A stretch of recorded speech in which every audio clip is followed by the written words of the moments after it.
ಎಲ್ಲರಿಗೂ ನಮಸ್ಕಾರ. ನಮ್ಮ ಪೂಜಾ ಕೋಣೆಯಲ್ಲಿ ನಾವು ಮಾಡುವ ಕೆಲವು ಸಣ್ಣ ಪುಟ್ಟ ಬದಲಾವಣೆಗಳು ಮಹಾಲಕ್ಷ್ಮೀ ದೇವಿಯನ್ನು ನಮ್ಮ ಮನೆಯಲ್ಲೇ ಶಾಶ್ವತವಾಗಿ ನೆಲೆಸುವಂತೆ ಮಾಡುತ್ತವೆ. ಹಿಂದೂ ಸನಾತನ ಧರ್ಮದಲ್ಲಿ ದೀಪಾರಾಧನೆಗೆ ತುಂಬಾನೇ ವಿಶೇಷವಾದ ಮಹತ್ವವಿದೆ. ಯಾಕಂದ್ರೆ ದೀಪ ಅಂದ್ರೆ ಅದು ಸಾಕ್ಷಾತ್ ಆ ಮಹಾಲಕ್ಷ್ಮೀ ದೇವಿಯ ಸ್ವರೂಪ. ಅದಕ್ಕೆ ಮನೆಯಲ್ಲಿ ದೀಪ ಹಚ್ಚಿದ್ರೆ ಕತ್ತಲೆಯ ಜೊತೆಗೆ ನಮ್ಮ ಜೀವನದಲ್ಲಿರೋ ಕಷ್ಟ ಕಾರ್ಪಣ್ಯಗಳು ಕೂಡ ದೂರಾಗುತ್ತವೆ ಅಂತ ಪುರಾಣಗಳು ಹೇಳುತ್ತವೆ. ಆದ್ರೆ ದುರದೃಷ್ಟವಶಾತ್ ಇವತ್ತಿನ ದಿನಗಳಲ್ಲಿ ನಮ್ಮಲ್ಲಿ ತುಂಬಾ ಜನ ತುಂಬಾನೇ ಭಕ್ತಿಯಿಂದ ಗಂಟೆಗಟ್ಟಲೆ ಪೂಜೆ ಮಾಡಿದ್ರೂ ಕೂಡ ಅಂದುಕೊಂಡ ಫಲ ಸಿಗುತ್ತಿಲ್ಲ ಅಂತ ಬೇಜಾರು ಮಾಡಿಕೊಳ್ತಿರ್ತಾರೆ. ಇದಕ್ಕೆ ಮುಖ್ಯ ಕಾರಣ ಏನಪ್ಪಾ ಅಂದ್ರೆ ನಾವು ಪೂಜೆ ಅಥವಾ ದೀಪಾರಾಧನೆ ಮಾಡುವಾಗ ನಮಗೆ ಗೊತ್ತಿಲ್ಲದೆ ಮಾಡುವ ಕೆಲವು ಸಣ್ಣ ಸಣ್ಣ ತಪ್ಪುಗಳೇ. ಇದೇ ಕಾರಣಕ್ಕೆ ನಮ್ಮ ಹಿರಿಯರು ಪೂಜಾ ವಿಧಾನದಲ್ಲಿ ಕೆಲವು ಕಟ್ಟುನಿಟ್ಟಾದ ನಿಯಮಗಳನ್ನು ತಂದಿದ್ದಾರೆ. ಒಂದು ವೇಳೆ ನೀವು ಈ ನಿಯಮಗಳನ್ನು ಪಾಲಿಸಿ ದೀಪ ಹಚ್ಚಿದ್ರೆ ನಿಮ್ಮ ಪೂಜೆಗೆ 1000 ಪಟ್ಟು ಹೆಚ್ಚು ಪುಣ್ಯಫಲ ಸಿಗುತ್ತೆ. ಅಷ್ಟೇ ಅಲ್ಲ, ಕುಟುಂಬದ ಕಷ್ಟಗಳೆಲ್ಲ ತೀರಿ ಆ ದೇವಾನುದೇವತೆಗಳ ಆಶೀರ್ವಾದ ನಿಮಗೆ ಸಿಗುತ್ತೆ. ಹಾಗಾದ್ರೆ ಪೂಜಾ ಕೋಣೆಯಲ್ಲಿ ನಾವು ಯಾವೆಲ್ಲ ನಿಯಮಗಳನ್ನು ಪಾಲಿಸಬೇಕು? ದೀಪಾರಾಧನೆಯನ್ನು ಸರಿಯಾದ ಕ್ರಮದಲ್ಲಿ ಹೇಗೆ ಮಾಡಬೇಕು? ದೇವರಿಗೆ ನೈವೇದ್ಯವನ್ನು ಹೇಗೆ ಸಮರ್ಪಿಸಬೇಕು? ಹಾಗೆ ನಾವು ಪೂಜೆ ಮಾಡುವಾಗ ಅಪ್ಪಿತಪ್ಪಿಯೂ ಮಾಡಬಾರದ ತಪ್ಪುಗಳು ಯಾವುವು ಅನ್ನೋದನ್ನ ಈ ವಿಡಿಯೋದಲ್ಲಿ ನಾವು ಪೂರ್ತಿಯಾಗಿ ವಿವರವಾಗಿ ತಿಳಿದುಕೊಳ್ಳೋಣ. ಅದಕ್ಕೆ ಹೇಳ್ತಿದ್ದೀನಿ, ವಿಡಿಯೋನ ಎಲ್ಲೂ ಸ್ಕಿಪ್ ಮಾಡದೆ ಕೊನೆ ತನಕ ಪೂರ್ತಿಯಾಗಿ ನೋಡಿ. ಆದ್ರೆ ಅದಕ್ಕೂ ಮುಂಚೆ ಈ ವಿಡಿಯೋಗೆ ಒಂದು ಲೈಕ್ ಕೊಟ್ಟು ನಮ್ಮ ಚಾನೆಲ್ ಅನ್ನು ಸಬ್ಸ್ಕ್ರೈಬ್ ಮಾಡ್ಕೊಳ್ಳಿ. ಹಾಗೆ ಭಕ್ತಿಯಿಂದ ಕಮೆಂಟ್ ಬಾಕ್ಸ್ ನಲ್ಲಿ ಓಂ ದೀಪಲಕ್ಷ್ಮಿ ನಮಃ ಅಂತ ಬರೆಯಿರಿ. ಈಗ ಮೊದಲು ನಾವು ದೀಪಾರಾಧನೆಗೆ ಸಂಬಂಧಿಸಿದ ನಿಯಮಗಳನ್ನ ತಿಳ್ಕೊಳ್ಳೋಣ. ಒಂದು, ದೀಪವನ್ನು ಇಡುವ ಸರಿಯಾದ ಕ್ರಮ. ಮೊದಲನೆಯದಾಗಿ ದೀಪಾರಾಧನೆಯ ನಿಯಮಗಳನ್ನು ನೋಡೋದಾದ್ರೆ, ದೈವಿಕ ಶಕ್ತಿ ಇರೋ ದೀಪವನ್ನು ನಾವು ಯಾವಾಗಲೂ ನೇರವಾಗಿ ನೆಲದ ಮೇಲೆ ಇಡಬಾರದು. ಅದರ ಬದಲಾಗಿ ದೀಪದ ಕೆಳಗೆ ಕಡ್ಡಾಯವಾಗಿ ವೀಳ್ಯದೆಲೆಗಳನ್ನು ಇಡಬೇಕು. ಇಲ್ಲಾಂದ್ರೆ ಕನಿಷ್ಠ ಪಕ್ಷ ಸ್ವಲ್ಪ ಅಕ್ಷತೆಯನ್ನಾದರೂ ಹಾಕಿ ಅದರ ಮೇಲೆ ದೀಪವನ್ನು ಹಚ್ಚಬೇಕು. ವೀಳ್ಯದೆಲೆಯನ್ನು ಇಡುವಾಗ ಅದರ ತೊಟ್ಟು ದೇವರಿಗೆ ಅಭಿಮುಖವಾಗಿ ಅಥವಾ ಉತ್ತರ ಪೂರ್ವ ದಿಕ್ಕಿಗೆ ಇರುವಂತೆ ನೋಡಿಕೊಳ್ಳಿ. ಇದು ಇನ್ನೂ ಒಳ್ಳೆಯದು. 2, ದೋಷ ನಿವಾರಣೆಗೆ ಪರಿಹಾರ. ಒಂದು ವೇಳೆ ನಿಮ್ಮ ಮನೆಯಲ್ಲಿ ಆರೋಗ್ಯ ಸಮಸ್ಯೆಗಳಿದ್ರೆ ಅಥವಾ ತೀವ್ರವಾದ ನರದೃಷ್ಟಿ ಇದ್ರೆ ಒಂದು ಸಣ್ಣ ಹಿತ್ತಾಳೆ ತಟ್ಟೆಯಲ್ಲಿ ಕಲ್ಲುಪ್ಪನ್ನ ಹಾಕಿ ಅದರ ಮೇಲೆ ಮಣ್ಣಿನ ಹಣತೆಯನ್ನು ಇಟ್ಟು ದೀಪ ಹಚ್ಚಿ. ಹೀಗೆ ಮಾಡೋದ್ರಿಂದ ಆ ದೋಷಗಳೆಲ್ಲ ಪಟಾಪಟ ಅಂತ ದೂರಾಗ್ತವೆ. 3, ದೀಪದ ಸ್ವಚ್ಛತೆ. ಹಾಗೆ ಇಲ್ಲಿ ಮುಖ್ಯವಾಗಿ ನೆನಪಿಟ್ಟುಕೊಳ್ಳಬೇಕಾದ ವಿಷಯ ಅಂದ್ರೆ ದೀಪದಲ್ಲಿ ಬಳಸುವಂತ ಬತ್ತಿಗಳು ಯಾವತ್ತೂ ಕಪ್ಪಗಾಗಿ ಮಸಿ ಹಿಡಿದು ಇರಬಾರದು. ಯಾಕಂದ್ರೆ ಆ ದೀಪದ ಬತ್ತಿಗಳು ಎಷ್ಟು ಸ್ವಚ್ಛವಾಗಿ ಚಿನ್ನದ ತರ ಹೊಳಪಿನಿಂದ ಇರುತ್ತವೋ ಆ ಮನೆಗೆ ಲಕ್ಷ್ಮೀ ಕಟಾಕ್ಷ ಅಷ್ಟು ಬೇಗ ಸಿಗುತ್ತೆ. ಇದರ ಜೊತೆಗೆ ಪೂಜಾ ಕೋಣೆಯಲ್ಲಿ ಯಾವಾಗಲೂ ಒಂದೇ ಒಂದು ದೀಪವನ್ನು ಒಂಟಿಯಾಗಿ ಹಚ್ಚಬಾರದು. ಕಡ್ಡಾಯವಾಗಿ 2 ದೀಪಗಳನ್ನು ಹಚ್ಚಬೇಕು. 4, ಯಾವ ಎಣ್ಣೆ ಬಳಸಬೇಕು? ಇನ್ನು ದೀಪಕ್ಕೆ ಬಳಸುವ ಎಣ್ಣೆಯ ವಿಷಯಕ್ಕೆ ಬಂದರೆ ಹಸುವಿನ ತುಪ್ಪದಿಂದ ದೀಪಾರಾಧನೆ ಮಾಡುವುದು ಎಲ್ಲದಕ್ಕಿಂತ ಶ್ರೇಷ್ಠ. ಹಾಗೆ ಸಾಲದ ಬಾಧೆ ಇರೋರು ತೆಂಗಿನೆಣ್ಣೆ, ಶತ್ರುಗಳ ಕಾಟ ಇರೋರು ಎಳ್ಳೆಣ್ಣೆ ಮತ್ತು ಮನಸ್ಸಿನ ಪ್ರಶಾಂತತೆಗಾಗಿ ಹರಳೆಣ್ಣೆಯನ್ನು ಬಳಸಬಹುದು. ಆದರೆ ನೆನಪಿಡಿ, ಅಪ್ಪಿತಪ್ಪಿಯು ಅಡುಗೆಗೆ ಬಳಸುವ ಶೇಂಗಾ ಎಣ್ಣೆಯನ್ನು ದೀಪಾರಾಧನೆಗೆ ಬಳಸಲೇಬಾರದು. 5, ದಾಂಪತ್ಯ ಸುಖಕ್ಕೆ. ಇದರ ಜೊತೆಗೆ ಗಂಡ ಹೆಂಡತಿ ಮಧ್ಯೆ ಪದೇ ಪದೇ ಗಲಾಟೆ ಆಗ್ತಿದ್ರೆ 2 ಹತ್ತಿ ಬತ್ತಿಗಳನ್ನು ಒಟ್ಟಿಗೆ ಸೇರಿಸಿ ಒಂದು ಗಂಟು ಹಾಕಿ ದೀಪ ಹಚ್ಚಿ. ಹೀಗೆ ಮಾಡೋದ್ರಿಂದ ದಂಪತಿಗಳ ಮಧ್ಯೆ ಅನ್ಯೋನ್ಯತೆ ತುಂಬಾನೇ ಹೆಚ್ಚಾಗುತ್ತೆ. ಈಗ ಪೂಜಾ ಕೋಣೆಯ ವಾಸ್ತು ಮತ್ತು ಕಲಶದ ನಿಯಮಗಳನ್ನ ನೋಡೋಣ. ದೀಪಾರಾಧನೆಯಷ್ಟೇ ಅಲ್ಲದೆ ಪೂಜಾ ಕೋಣೆಯಲ್ಲಿ ಪಾಲಿಸಬೇಕಾದ ಕೆಲವು ವಾಸ್ತು ನಿಯಮಗಳು ಕೂಡ ಇವೆ. 1, ನೀರಿನ ಕಲಶ. ಉದಾಹರಣೆಗೆ ಪ್ರತಿಯೊಂದು ಪೂಜಾ ಕೋಣೆಯಲ್ಲೂ ಕಡ್ಡಾಯವಾಗಿ ಒಂದು ನೀರಿನ ಕಲಶ ಇರಲೇಬೇಕು.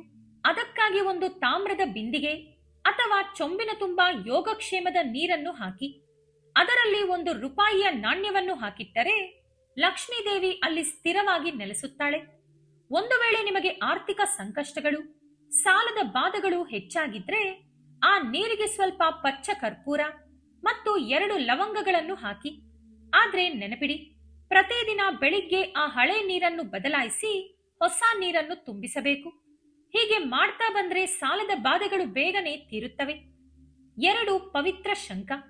ಹಾಗೆ ಪೂಜಾ ಕೋಣೆಯಲ್ಲಿರುವ ಪವಿತ್ರವಾದ ಶಂಖವನ್ನು ಯಾವತ್ತೂ ಖಾಲಿಯಾಗಿ ಇಡಬಾರದು. ಅದರಲ್ಲಿ ಕಡ್ಡಾಯವಾಗಿ ಸ್ವಲ್ಪ ನೀರನ್ನು ಹಾಕಿ ಆಮೇಲೆ ಪೀಠದ ಮೇಲೆ ಇಡಬೇಕು. 3 ಪೂಜೆಯ ಆರಂಭ. ಇನ್ನು ಪೂಜಾ ವಿಧಾನವನ್ನು ಶುರು ಮಾಡುವ ವಿಷಯಕ್ಕೆ ಬಂದರೆ, ಮುಖ್ಯವಾದ ಪೂಜೆಗಳನ್ನು ಮಾಡುವಾಗ ಮೊದಲು ಹಳದಿಯಿಂದ ಒಂದು ಸಣ್ಣ ಗಣಪತಿಯನ್ನು ಮಾಡಿ ಪೂಜಿಸಿದ ನಂತರವೇ ಉಳಿದ ದೀಪಾರಾಧನೆ ಹಾಗೂ ಪೂಜೆಗಳನ್ನು ಮಾಡಬೇಕು. ಆಮೇಲೆ ಮಾರನೇ ದಿನ ಬೆಳಿಗ್ಗೆ ಆ ಅರಿಶಿಣ ಗಣಪತಿಯನ್ನು ತೆಗೆದು ಯಾರೂ ತುಳಿಯದ ಹಸಿರು ಗಿಡಗಳ ಬುಡದಲ್ಲಿ ಇಡಬೇಕು. 4 ಕರ್ಪೂರ ಹಚ್ಚುವ ಕ್ರಮ.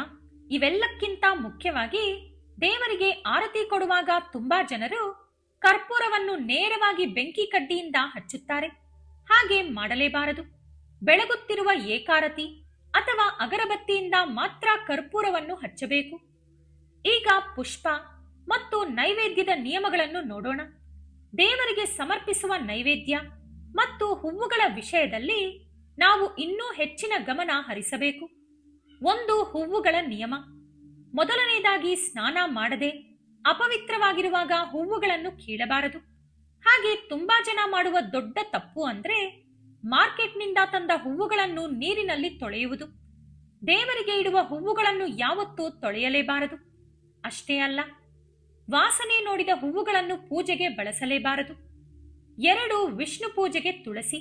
ಇನ್ನೊಂದೆಡೆ ವಿಷ್ಣುಮೂರ್ತಿಗೆ ಸಮರ್ಪಿಸುವ ನೈವೇದ್ಯದ ಮೇಲೆ ಕಡ್ಡಾಯವಾಗಿ ತುಳಸಿ ದಳಗಳು ಇರಲೇಬೇಕು. ಇಲ್ಲಾಂದ್ರೆ ಆ ಪೂಜೆಯನ್ನು ಸ್ವಾಮಿ ಸ್ವೀಕರಿಸುವುದಿಲ್ಲ. ಆದರೆ ತುಳಸಿಯನ್ನು ಕೀಳುವಾಗ ಉಗುರುಗಳಿಂದ ಚಿವುಟಬಾರದು. ಕೇವಲ ಬೆರಳುಗಳಿಂದ ಮಾತ್ರ ಮೃದುವಾಗಿ ಕೀಳಬೇಕು. 3 ನೈವೇದ್ಯದ ಪಾತ್ರೆಗಳು. ಇನ್ನು ದೇವರಿಗೆ ಬಾಳೆಹಣ್ಣನ್ನು ನೈವೇದ್ಯ ಮಾಡುವಾಗ ಯಾವಾಗಲೂ ಅದರ ಸಿಪ್ಪೆ ಸುಲಿದು ಇಡಬೇಕು. ಹಾಗೆ ನೈವೇದ್ಯವನ್ನು ಪ್ಲಾಸ್ಟಿಕ್ ಅಥವಾ ಸ್ಟೀಲ್ ಪಾತ್ರೆಗಳಲ್ಲಿ ಇಡದೆ ಹಿತ್ತಾಳೆ, ಬೆಳ್ಳಿ ಪಾತ್ರೆ ಅಥವಾ ವೀಳ್ಯದೆಲೆಯ ಮೇಲೆ ಇಡಬೇಕು. ಮುಖ್ಯವಾಗಿ ವ್ರತಗಳ ಸಮಯದಲ್ಲಿ ಬೆಳ್ಳಿ ಪಾತ್ರೆಯಲ್ಲಿ ನೈವೇದ್ಯ ಇಟ್ಟರೆ ಅಖಂಡ ರಾಜಯೋಗ ಒಲಿದು ಬರುತ್ತೆ ಅಂತ ಪಂಡಿತರು ಹೇಳ್ತಾರೆ. ಹೀಗೆ ನೈವೇದ್ಯ ಇಟ್ಟ ನಂತರ ಆ ಪಾತ್ರೆಯ ಸುತ್ತಲೂ ಸ್ವಲ್ಪ ನೀರನ್ನು ಪ್ರೋಕ್ಷಣೆ ಮಾಡಬೇಕು. ಅಂದ್ರೆ ನೀರು ಚಿಮುಕಿಸಬೇಕು. ಆಗಲೇ ಭಗವಂತ ಆ ನೈವೇದ್ಯವನ್ನು ಸ್ವೀಕರಿಸುತ್ತಾರೆ. ಇನ್ನು ಪೂಜೆಯ ಸಮಯದಲ್ಲಿ ಆಗುವ ಘಟನೆಗಳು. ಇದು ಅಪಶಕುನವೇ. ಕೆಲವೊಮ್ಮೆ ನಾವು ಪೂಜೆ ಮಾಡುತ್ತಿರುವಾಗ ನಮಗೆ ಗೊತ್ತಿಲ್ಲದೆ ಕೆಲವು ಘಟನೆಗಳು ನಡೆದು ಬಿಡುತ್ತವೆ. ಅದನ್ನೆಲ್ಲ ಅಪಶಕುನ ಅಂತ ಭಾವಿಸಿ ಭಯ ಪಡುವ ಅಗತ್ಯವಿಲ್ಲ. 1 ದೀಪ ಆರಿಹೋದರೆ. ಉದಾಹರಣೆಗೆ ಪೂಜೆ ಮಾಡುವಾಗ ಇದ್ದಕ್ಕಿದ್ದಂತೆ ದೀಪ ಆರಿಹೋದರೆ ಗಾಬರಿ ಬೀಳದೆ ಮನಸ್ಸಿನಲ್ಲೇ ಓಂ ನಮಃ ಶಿವಾಯ ಅಂತ ಸ್ಮರಿಸುತ್ತಾ ಪ್ರಶಾಂತವಾಗಿ ಮತ್ತೆ ಹೊಸ ದೀಪವನ್ನು ಹಚ್ಚಿ. 2 ಕೊಬ್ಬರಿಕಾಯಿ ಕೊಳೆತರೆ. ಹಾಗೆ ದೇವರಿಗೆ ಹೊಡೆದ ಕೊಬ್ಬರಿಕಾಯಿ ಒಳಗಡೆ ಕೊಳೆತು ಹೋಗಿದ್ರೆ ಏನೋ ಕೆಡುಕು ಆಗಿಬಿಡುತ್ತೆ ಅಂತ ಭಯ ಪಡ್ತಾರೆ. ಆದ್ರೆ ಅದು ಅನಿಷ್ಟ ಅಲ್ಲವೇ ಅಲ್ಲ. ನಿಮ್ಮ ಮನೆಯಲ್ಲಿರೋ ನೆಗೆಟಿವ್ ಎನರ್ಜಿಯನ್ನ ಆ ಕಾಯಿ ತನ್ನೊಳಗೆ ಹೀರಿಕೊಂಡಿದೆ ಅಂತ ಅರ್ಥ.